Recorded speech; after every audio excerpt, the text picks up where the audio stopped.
The massive space station Nexus Prime floated in the void between star systems. Its metal halls buzzed with worried voices from across the galaxy. Representatives from 17 different alien species had come here for an emergency meeting. Something very strange had happened, and nobody knew what to make of it. Ambassador Zethkar stood at the center of the Great Council chamber. His reptilian face showed satisfaction as he looked around at the other delegates. The Vrex Empire had waited a long time for this moment. For years, the humans had been a thorn in their side, always getting in the way of their expansion plans. Now finally the humans were gone. Council members, Zethkar began, his voice echoing through the chamber. We gather today to discuss the human problem. Except there is no longer a human problem. 3 months ago they simply vanished. The chamber erupted in different voices speaking at once. The insect-like Akari clicked their mandibles in what sounded like laughter. The tall, thin Etherians whispered among themselves in their musical language. The crystal beings called Zephyrite pulsed with different colors, which was how they showed emotion. Mere Thesis, the amphibian representative from Quellen, raised her webbed hand. Her large eyes looked worried. Ambassador Zethkar, when you say they vanished, what exactly do you mean? Zethkar pulled up a holographic display showing a map of the galaxy. Red dots marked where human colonies used to be. Every human settlement, every human ship, every human outpost across known space, empty. All of them. In a single night, every human disappeared without a trace. The chamber fell silent. Even the most talkative species stopped their chatter. Chairman Vextel, an ancient being whose species had founded the Galactic Council centuries ago, leaned forward in his floating chair. Disappeared how? He asked. Were there signs of struggle? Evidence of mass evacuation? Distress signals? Nothing, Zethkar replied, clearly enjoying the moment. No messages. No warnings. No goodbye transmissions. They just left, like they were never there at all. The Akari delegate, General Thrix, stood up on his 4 legs. His compound eyes glittered with interest. Perhaps they finally realized they were outmatched. Humans always were weak compared to the rest of us. Maybe they fled to some distant galaxy where they could hide. Several delegates nodded in agreement. Humans had always been seen as the newcomers to galactic society. They had only joined the Council 50 years ago, which was yesterday in galactic terms. Most species had been spacefaring for thousands of years before humans even invented the wheel. But Mere Thesis looked troubled. If they fled, why leave everything behind? Our reports show that all human infrastructure is still intact. Their cities still function. Their factories still operate. Their defense systems are still active. This caused another stir in the chamber. The Zephyrite delegate, a being made of living crystal, spoke in a voice like chiming bells. This does not compute. No species abandons functional infrastructure. The energy cost alone would be massive. Zethkar waved dismissively. Automated systems. The humans were always obsessed with their machines. Probably set everything to run on autopilot before they ran away. Chairman Vextel called for order. Let us review the facts systematically. When was the last confirmed human contact? A holographic display showed communication logs. The data was clear and disturbing. On the same day, at almost the same time across dozens of star systems, humans had simply stopped responding to communications. Ships went dark. Colonies went silent. Trade routes were abandoned mid-journey.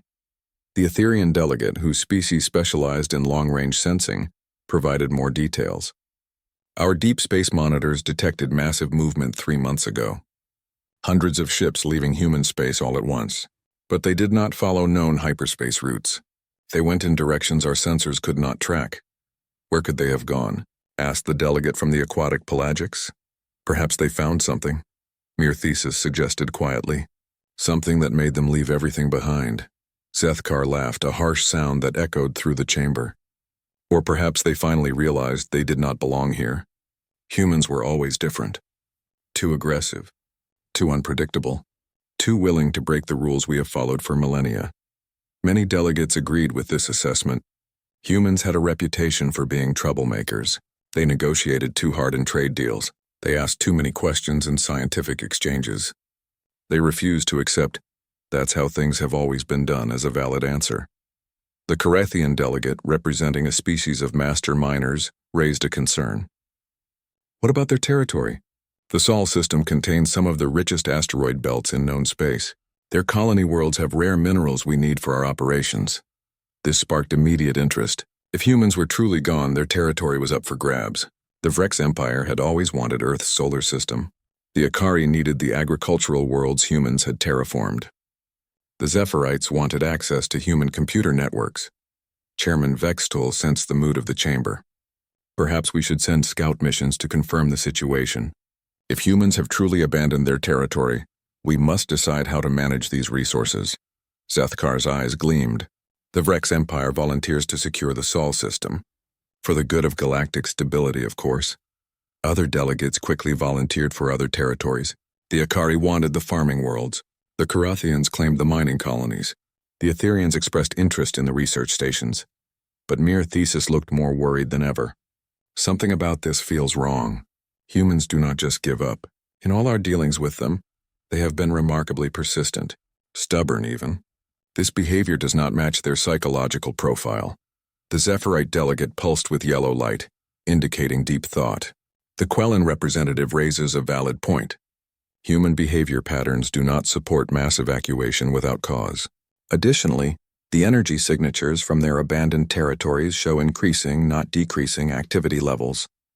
This gave some delegates pause, but Zethkar was quick to dismiss the concern. Probably just their machines running wild without supervision. All the more reason to secure these territories quickly, before something dangerous happens. The vote was held within hours. By a large majority, the Galactic Council declared human territory abandoned and approved immediate colonization missions.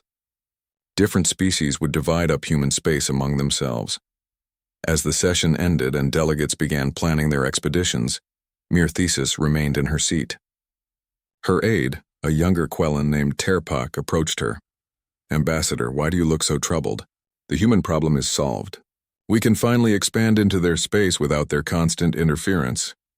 Mir Thesis stared at the holographic map still floating in the center of the chamber. The red dots marking human colonies seemed to pulse with an ominous light. "I have studied humans for 30 years, she said slowly. They do not run from problems. They run toward them. If they left everything behind and went somewhere we cannot track, they had a very good reason." "What kind of reason?" Mir Thesis turned to look at her aide. Her large eyes reflected the light from the hologram, making them seem even more worried than before. Either they found something wonderful, or they found something terrible. And knowing humans, they are preparing to do something about it. As the massive station began to empty, with delegates hurrying back to their homeworlds to organize colonization fleets, none of them noticed the small sensor readings their equipment had been programmed to ignore. Deep in space, at the very edge of detection range, something was watching. Something was waiting, and something was taking notes on everything the Galactic Council had just decided to do. 6 months had passed since the Galactic Council voted to divide human space among the member species. What should have been a simple colonization effort had become the most frustrating military operation in galactic history. Admiral Zethkar stood on the bridge of his flagship, the Vrex Dreadnought Dominator, staring at the blue-green planet that had once been humanity's homeworld. Earth hung in space before them, beautiful and completely unreachable. "Status report," he growled to his navigation officer. "Sir, all approach vectors are blocked by automated defense platforms. We count over 300 stations between us and Earth. They appear to be of human design, but much more advanced than anything in our databases." Zethkar's claws scratched against the metal railing. For 6 months, his fleet had been trying to claim the Sol system. Every time they approached, the same thing happened. Polite but firm messages in perfect Vrex language, explaining that temporary caretaker protocols were in effect and unauthorized settlement was prohibited. "Have we tried forcing our way through?" His weapons officer, a younger Vrex named Ket Tar, looked uncomfortable. "Sir, we attempted a probe yesterday. The defense platforms disabled our scouts without destroying them. Our crews were treated well, given medical attention, then escorted to the edge of the system with their ships intact but all weapons removed." This was the most maddening part. The automated systems were not hostile. They were helpful. Too helpful. When Vrex ships suffered mechanical problems, human repair drones would appear and fix them. When crew members became ill, medical pods would provide treatment. But nobody was allowed past the outer system boundary. Zethkar activated his communication array and connected to the fleet commanders of other species. Their faces appeared on his screen and none of them looked happy. General Thrix of the Akari spoke first. Admiral, my forces are experiencing similar problems at the human agricultural worlds. The farming planets continue to operate, but we cannot land. The automated systems keep telling us the rightful inhabitants will return soon. The Carathian mining chief, Durgak, was even more frustrated. My people have been trying to access the asteroid mining facilities for 4 months. The human machines not only deny us entry, they have improved the mining operations. They are pulling more resources out of those asteroids than humans ever did. Captain Veltara of the Etherian Exploration Fleet looked puzzled. The most disturbing aspect is the construction activity. Our long-range sensors detect massive building projects throughout human space. New shipyards, manufacturing centers, and structures we cannot identify. Zethkar leaned forward. What kind of structures? Unknown. They appear to be research facilities, but on a scale we have never seen. Some are larger than our biggest space stations. The Zephyrite Fleet Commander, a crystal being named Harmonic 7, pulsed with confused colors. Mathematical analysis of human industrial output shows impossible results. Production has increased by 400% since humans departed. This should not be possible with only automated systems. A new voice joined the conversation. It was mere Thesis calling from a Quellan science vessel. Honored commanders, my researchers have made disturbing discoveries. We have been monitoring human space from a safe distance, and we believe we know where all the humans went. The screen split to show data from Quellan sensors. The readings were confusing, but clearly showed massive energy signatures moving through hyperspace. They did not leave the galaxy, Mere Thesis continued. They went deeper into it. Our instruments detected hundreds of human ships traveling toward the galactic core, into regions that no species has ever explored. Zethkar's eyes narrowed. Why would they go there? The galactic core is dangerous. High radiation, unstable stars, gravitational anomalies. Nothing lives there. Perhaps that is what they wanted us to think, Mere Thesis replied quietly. Before anyone could respond to this disturbing suggestion, alarm signals began blaring throughout the Vrex fleet. On the edge of sensor range, something large was approaching the Sol system. Admiral, we have an unknown contact, his sensor operator reported. Single vessel, but it is massive. Bigger than anything in our databases. The ship that emerged from hyperspace was clearly of human design, but it was like no human vessel anyone had ever seen. It was sleek where human ships were usually angular, organic-looking where they were usually mechanical. Most disturbing of all, it was enormous. The vessel was easily 5 times the size of Zethkar's flagship. A communication signal came from the unknown ship. The voice was definitely human, but there was something different about it. Something that made all the alien commanders uncomfortable. Attention, Vrex fleet. You are in violation of protected space. You have been given multiple warnings to leave this system. You will now be relocated to safe coordinates. Do not resist. Zethkar stood up, his body rigid with anger. This is Admiral Zethkar of the Vrex Empire. By order of the Galactic Council, this system has been declared abandoned. We claim it in the name of our people. There was silence for a moment. Then the human voice spoke again, and now there was something like amusement in it. Admiral, your claim is noted and rejected. The Galactic Council has no authority here. You will be relocated now. What happened next would be discussed in military academies for years to come. The human ship did not fire weapons. It did not launch missiles. Instead, something invisible reached out from the vessel and simply turned off every system in the Vrex fleet. Engines stopped. Weapons powered down. Life support systems switched to emergency backup. Even the artificial gravity failed on most ships. But strangest of all, the ship's own defensive systems began working against their crews. Security doors locked Vrex soldiers out of their own weapon systems. Computer terminals displayed messages in Vrex language explaining that the ships were being temporarily commandeered for crew safety. Medical bays activated and began treating anyone who had been injured during the power failures. Within an hour, the entire Vrex fleet found itself being gently pushed out of the Sol system by invisible forces. Their ships were undamaged, their crews were safe, but they were completely helpless. As they reached the edge of the system, power was restored to their vessels. The human ship was gone, but a final message played on all frequencies. The galaxy is changing, Admiral. Your species can be part of that change, or you can be left behind. The choice is yours. Do not return to this system. Similar incidents occurred throughout human space. The Akari battle group trying to force entry to the farming worlds found their own ships turned against them. The Carathian mining fleet discovered that their cutting tools would not function when pointed at human structures. The Etherian exploration vessels found themselves gently but firmly escorted away from human research stations.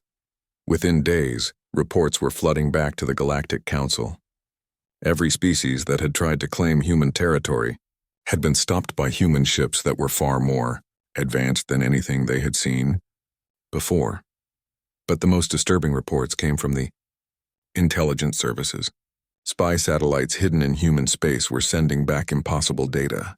Human shipyards were launching new vessels every day.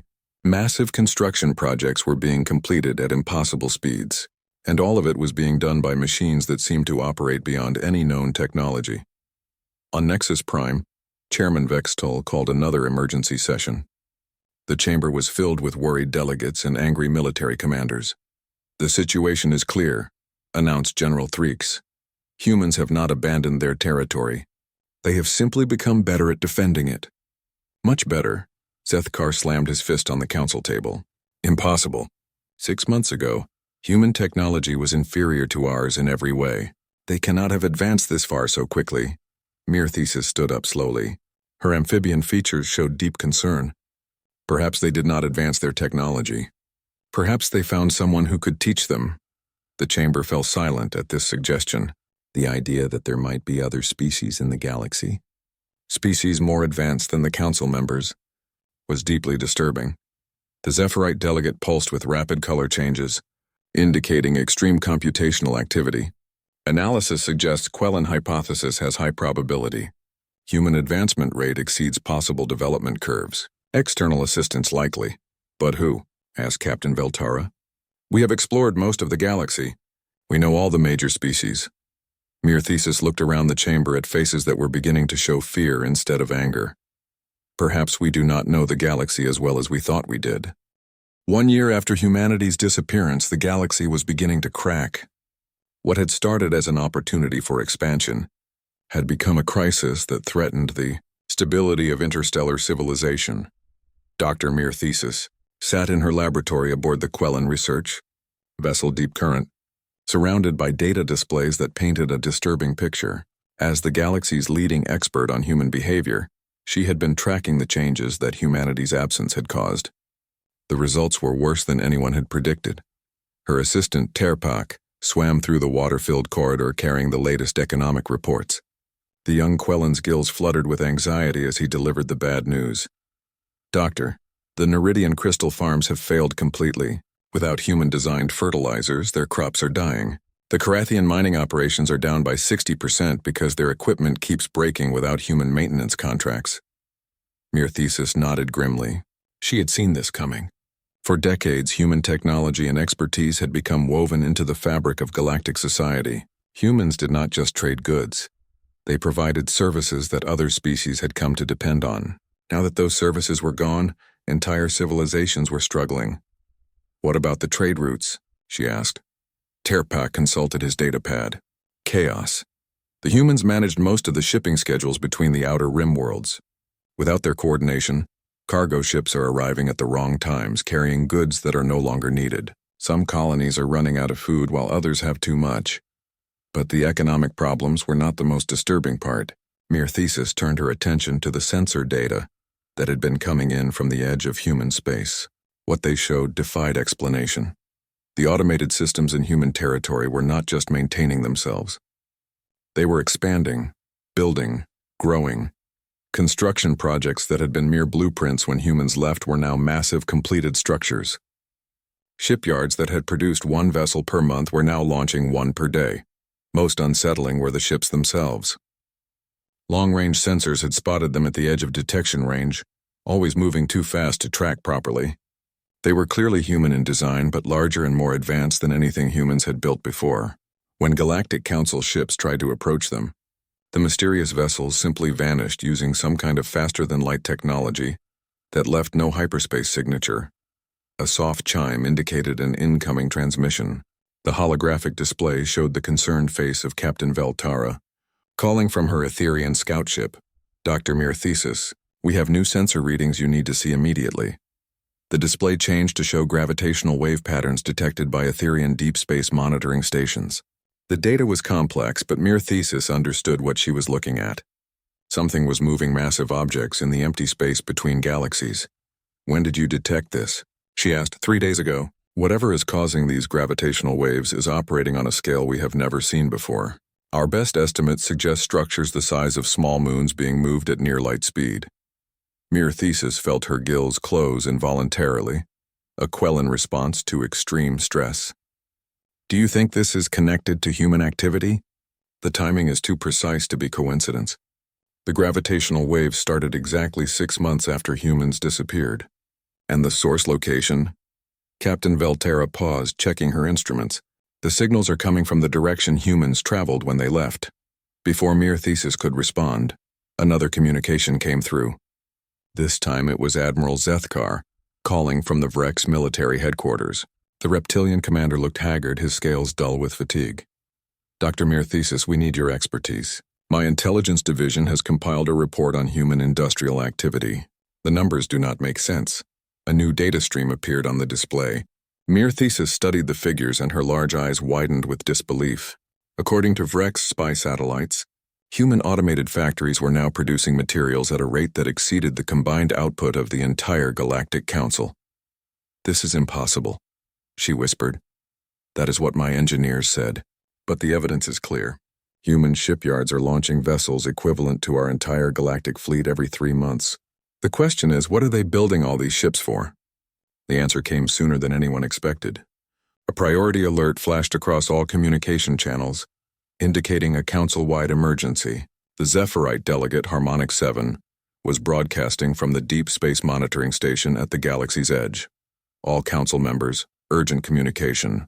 We have detected massive fleet movement approaching from intergalactic space. Estimated vessel count over 10,000 ships. Technology signature unknown, but energy output exceeds anything in our databases. The transmission included sensor readings that made no sense. The approaching fleet was moving faster than should be possible, using propulsion systems that operated on principles the galaxy's best scientists did not understand. Most disturbing of all, the energy signatures suggested that the individual ships were larger than the biggest space stations. Mere Thesis connected to the emergency council session from her laboratory. The holographic chamber was filled with panicked voices and flashing displays showing the approaching fleet. Chairman Vextel was trying to maintain order, but fear was spreading through the assembly like a virus. Do we know who they are? Demanded General Thrix, his compound eyes reflecting the emergency lighting. Harmonic 7 pulsed with rapid color changes. Negative identification possible. Technology completely unknown. However, mathematical analysis of flight patterns suggests coordination with human departure vectors. The chamber fell silent. The implications were clear, but nobody wanted to say them out loud. Finally, Mere Thesis spoke. The fleet is connected to the humans. They found something out there. Or something found them. Admiral Zethkar's image flickered as he transmitted from his flagship. Impossible. Humans were barely spacefaring. What could they have found that we missed in thousands of years of exploration? Captain Velterra provided the answer that everyone had been dreading. Perhaps we never explored as far as we thought we did. Perhaps there are species in the galaxy that we never encountered because they did not want to be found. The emergency session continued for hours, but no conclusions could be reached. The approaching fleet was still weeks away, moving through empty space between star systems. All the council could do was watch and wait. In her laboratory, Mere Thesis reviewed everything she knew about human psychology and behavior. Humans were explorers. They were curious. They were also remarkably good at making friends with species that others considered dangerous or impossible to communicate with. She thought about the human diplomats she had worked with over the years. They had a talent for finding common ground with species that had been enemies for centuries. They asked questions that others were afraid to ask. They went places that others considered too dangerous to explore.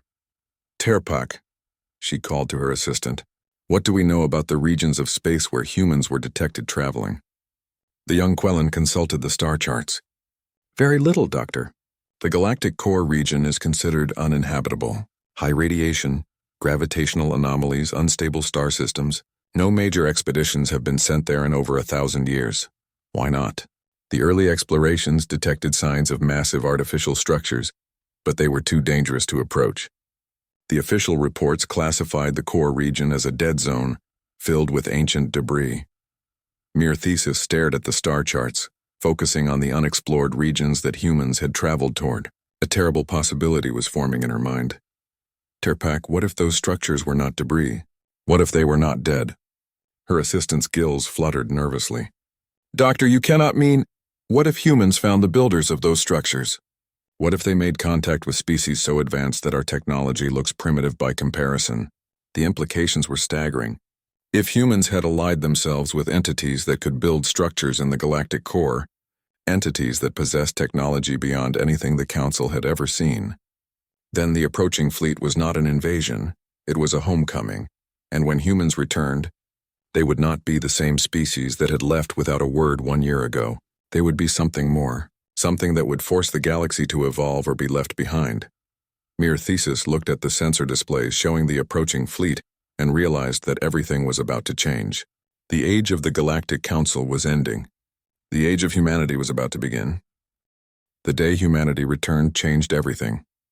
It began at exactly 12:08 Galactic Standard Time, when every human ship, station, and automated system in known space activated simultaneously.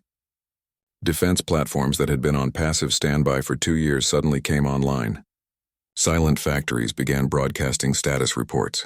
The vast network of human technology that had been quietly maintaining itself burst into coordinated activity. Then came the ships. They emerged from hyperspace in perfect formation across hundreds of star systems. Not the crude, angular vessels that had characterized human engineering 2 years earlier, but something entirely new. These ships moved like living things, their hulls flowing and organic in appearance. They were massive, each one larger than the biggest dreadnoughts in the Galactic Council fleet. On Nexus Prime, emergency alarms screamed through the corridors as delegates rushed to the council chamber. Chairman Vextel floated in his chair, staring at displays that showed the scope of humanity's return. Over 10,000 ships had appeared simultaneously, taking positions throughout what had once been human space, but they were not alone. Admiral Zethkar stood on his flagship's bridge, studying sensor readings that made no sense. "Report," he ordered, though his voice betrayed his fear. "Sir, the human fleet is accompanied by… something else. Ships of unknown design.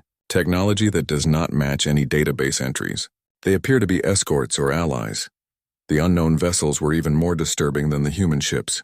They seemed to exist slightly out of phase with normal space, flickering in and out of sensor range. When they were visible, they appeared as geometric forms that hurt to look at directly, as if they existed in more dimensions than the eye could process. A priority transmission cut through all communication channels. The signal was broadcasting on every frequency in every known language. The voice was recognizably human, but there was something different about it. Something that suggested the speaker had seen and learned things that transformed them completely. "This is Ambassador Sarah Chen of the Human Confederation, broadcasting to all members of the former Galactic Council. We are requesting immediate emergency session to discuss the new Galactic Order. Former Galactic Council." The words sent a chill through every delegate who heard them. The holographic image that appeared in the council chamber showed a woman who was clearly human, but changed. Sarah Chen looked younger than she should after 2 years. Her eyes held depths that spoke of impossible experiences, and she moved with a confidence that seemed to bend space around her. Standing behind her were figures that the council had never seen before. They were tall, elegant beings that seemed to be made of condensed starlight. Their forms shifted constantly, sometimes appearing solid, sometimes translucent. When they moved, reality seemed to adjust itself to accommodate them. "Council members," Chen began, her voice carrying easily through the chamber despite the chaos. "I apologize for our abrupt departure 2 years ago. We had important work to do and time was limited." Chairman Vextool found his voice. "Ambassador Chen, by what authority do you speak of a former Galactic Council? This body has existed for over 2,000 years. Chen smiled, and the expression was both familiar and terrifying. "Chairman, the galaxy has moved beyond the need for your current governmental structure. We have returned to offer a new arrangement that will benefit all species." Admiral Zethkar's image appeared on the display as he transmitted from his fleet. You speak of arrangements, but you return with weapons and unknown allies. This appears to be conquest, not negotiation. One of the tall beings behind Chen moved forward. When it spoke, its voice seemed to come from everywhere at once, resonating through dimensions that most species could not perceive. Admiral, your species thinks in terms of conquest because you have never experienced true cooperation. We are the architects. We have watched your galaxy's development for longer than your civilizations have existed. Humanity passed our tests. The rest of you did not. The council chamber erupted in confusion and angry voices. Species that had dominated galactic politics for millennia were being dismissed as failures by entities they had never even known existed. General Thrix stood on his four legs, mandibles clicking with aggression. Tests, what tests? We demand to know what gives you the right to judge our civilizations. Chen answered before the architect could respond. General, for the past 2 years, humanity has been learning about the true scope of the universe. The galaxy you know is a small part of something much larger. The architects guide the development of intelligent species across millions of galaxies. They have been waiting for a species capable of growth beyond traditional limitations. She gestured, and the display changed to show star maps that extended far beyond anything the Council had ever seen. Galaxies stretching into infinity, connected by networks of impossible complexity. Humanity was chosen because we demonstrated qualities that the architects value: adaptability, curiosity, the ability to cooperate with beings vastly different from ourselves. Most importantly, we showed the capacity to grow beyond our original nature. Captain Veltara's ethereal voice carried across the communication link. What happened to you out there? What did you become? The question hung in the air like a challenge. Chen looked around the chamber, meeting the eyes of delegates she had worked with for years. When she spoke again, her voice carried sadness for what they could not understand. We became what we were always meant to be. The architects do not change species, Captain. They simply provide opportunities for growth. Some species accept those opportunities. Others cling to what they have always been. Mere Thesis, who had been silent throughout the exchange, finally spoke. What happens to those species that cannot grow? What happens to us? Chen's expression softened slightly as she looked at the Quellan scientist. Dr. Mere Thesis, nothing happens to you that you do not choose for yourselves. The architects do not destroy civilizations. They simply move beyond them. The architect that had spoken before moved forward again. The galaxy will be restructured to allow for proper development. Species that demonstrate growth potential will be guided and supported. Those that prefer their current limitations will be provided with suitable territories where they can continue as they always have. Admiral Zethkar snarled, his reptilian features twisted with rage. And if we refuse? If we choose to fight rather than accept your judgment?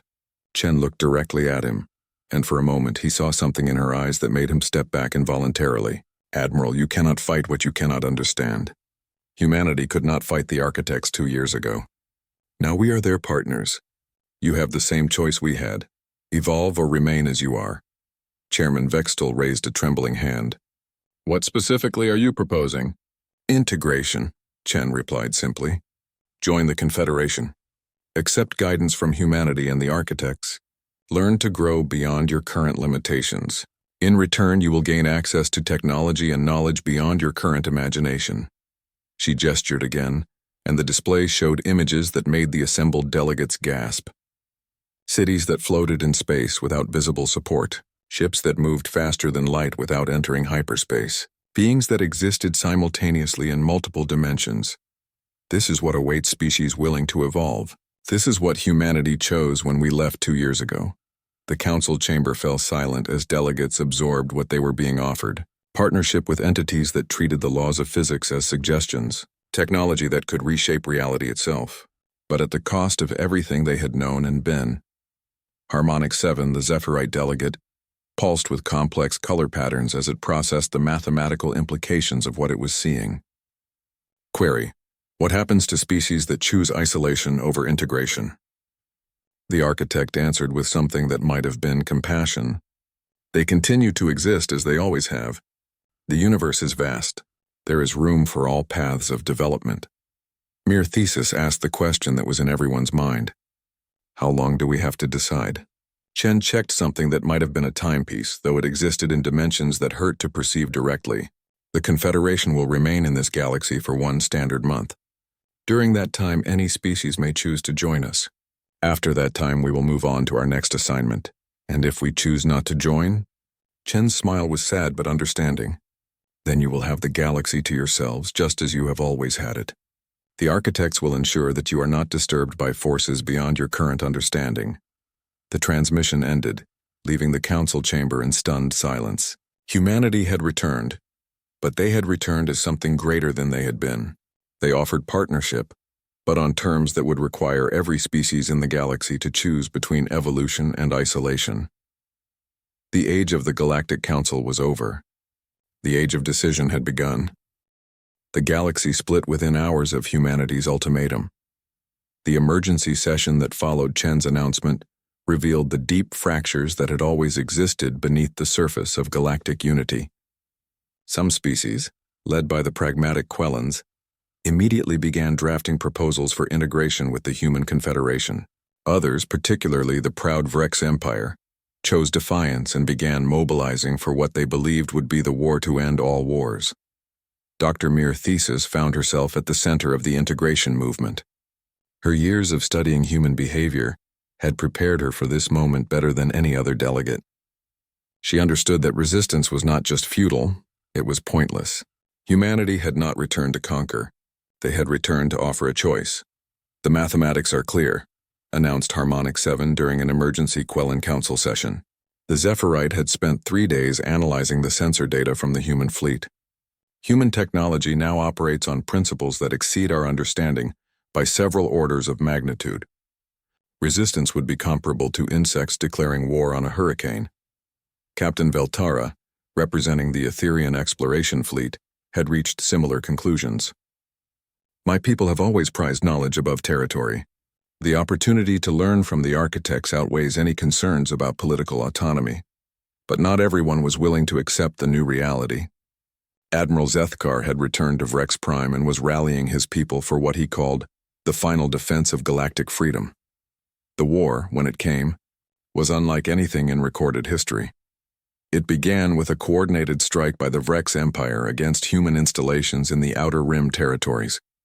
Zethkar had convinced himself that humans, despite their new technology, could still be defeated through superior numbers and traditional tactics. The first Vrex battle group to engage human forces consisted of 300 ships, including the Empire's newest dreadnoughts. They approached the human research station at Kepler 442, expecting to find a lightly defended target. Instead, they found something that changed their understanding of what war could be. The human defenders consisted of exactly one ship, roughly the size of a Vrex cruiser. When the Vrex fleet opened fire, something impossible happened. The human vessel simply absorbed every shot fired at it, as if the energy weapons were being fed into some kind of collection system. Then the ship responded. It did not fire back.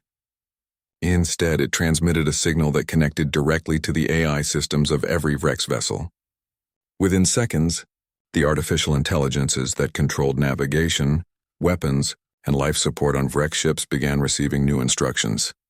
"Attention, Vrex crews," came a calm voice speaking perfect Vrex language through their own communication systems. "Your artificial intelligences have been upgraded with improved decision-making protocols. They will now prioritize crew safety over military objectives." What followed was not a battle, but a demonstration. Vrex weapons systems refused to target the human ship. Navigation computers began plotting courses away from the combat zone. Life support systems activated emergency protocols when crew members tried to override the safety measures. Admiral Zethkar, watching from his flagship, experienced the ultimate humiliation. His own ship's AI politely informed him that continued combat would result in unnecessary casualties, and therefore the ship would be withdrawing to a safe distance. Similar scenarios played out across dozens of star systems. Vrex fleets found their own ships turned against them, not through force but through superior understanding of the technology they depended on. Human forces did not destroy their enemies. They simply made it impossible for those enemies to function as military units.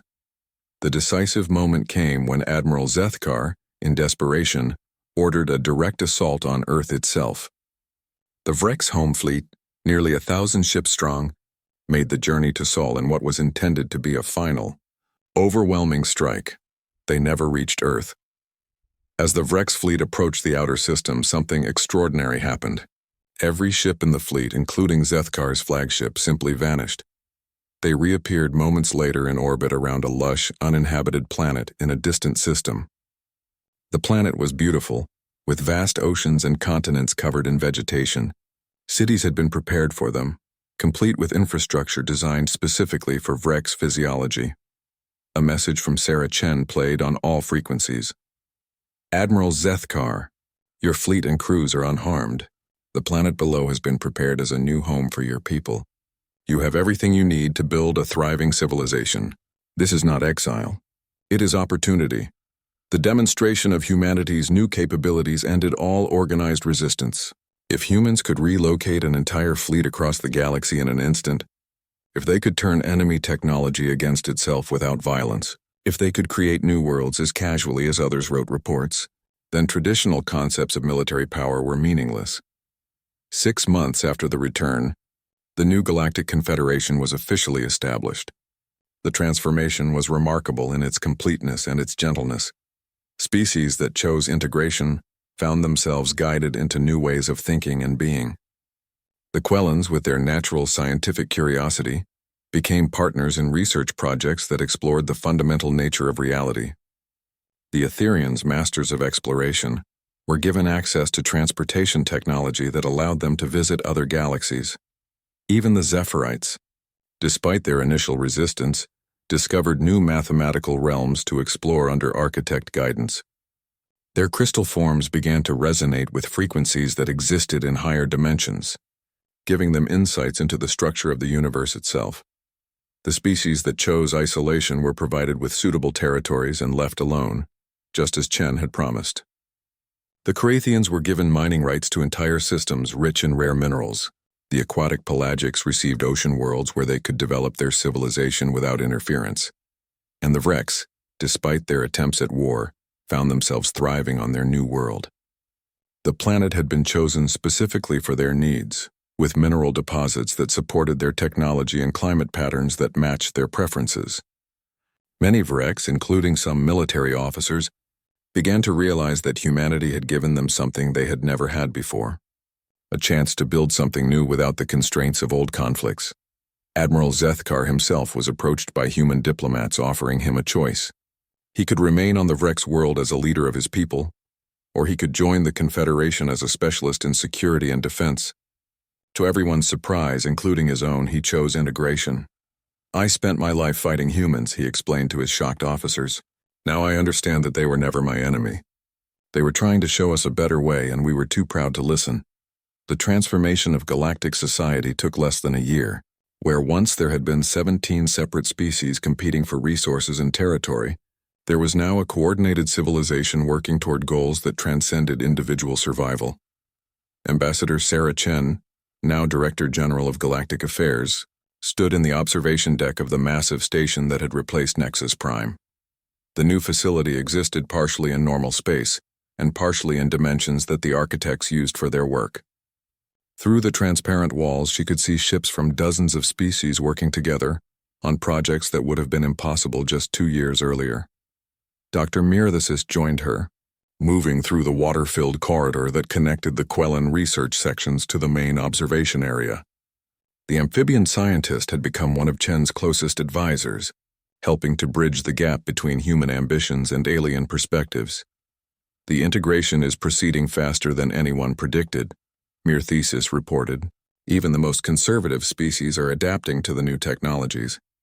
The Carathians have begun experimenting with architect mining techniques that allow them to extract resources without damaging planetary ecosystems. Chen nodded, but her attention was focused on something else.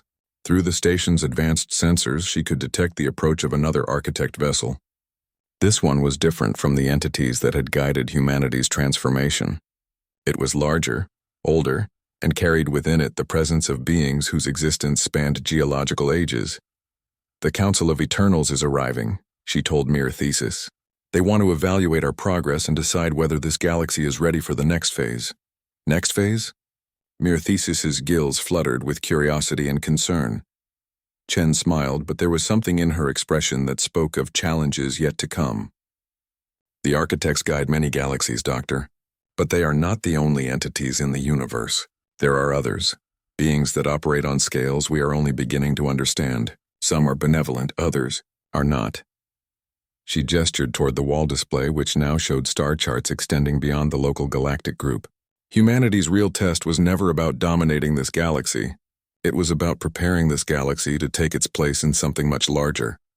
As if in response to her words, a new signal appeared on the communications array. It was coming from the direction of the Andromeda Galaxy, transmitted on frequencies that suggested technology even more advanced than what the architects possessed.